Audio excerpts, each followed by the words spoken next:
Actor Manoj Joshi ने बंगाल में बुजुर्ग महिला की पिटाई को शर्मनाक बताया। उन्होंने ट्वीट किया, टीएमसी के कार्यकर्ताओं ने 70 साल की बुजुर्ग महिला की सिर्फ इसलिए पिटाई कर दी क्योंकि उनका बेटा बीजेपी का समर्थक है। इससे ज्यादा शर्मनाक क्या हो सकता है। पश्चिम बंगाल में राजनीति का स्तर बुरी तरह से गिर गया है।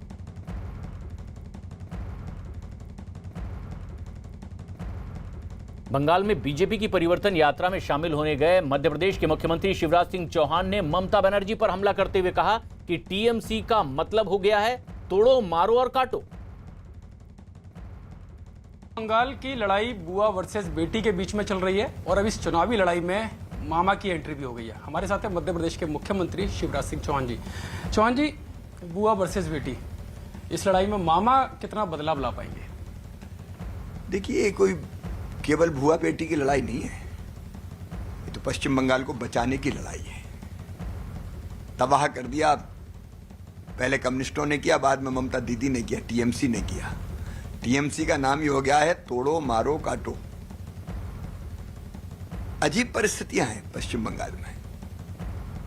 सरकारी योजनाओं का पैसा टीएमसी वाले खा जाते हैं।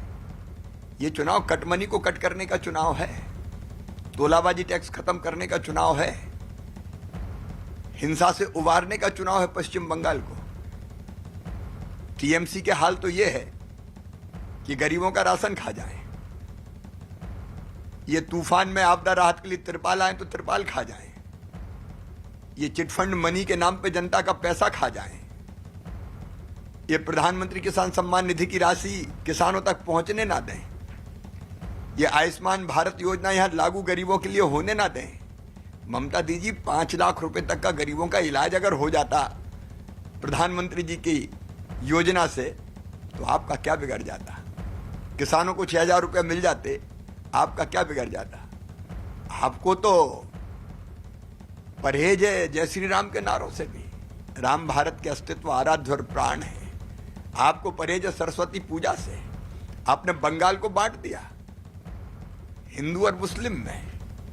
5,000 से ज्यादा गांव ऐसे हो गए जहां हिंदुओं का नामो निशान नहीं है, और आप तुष्टीकरण की राजनीति करते हैं। एक बार अंग्रेजों ने बांटा था, दूसरी बार आपने बांटने की कोशिश की, लेकिन बंगाल की जनता इसको सफल नहीं होने देगी। लेकिन ममता बनर्जी बाहरी बनाम बंगाल का एक मुद्दा बना रही है कि बंगाल की बेटी ही चाहिए, उनको बुआ चाहिए, इस तरह का एक उन्होंने स्लोगन जारी किया है। क्यों? हमारे बंगाल के नेता बंगाल के नहीं है? दिलीप घोष बंगाली नहीं है क्या?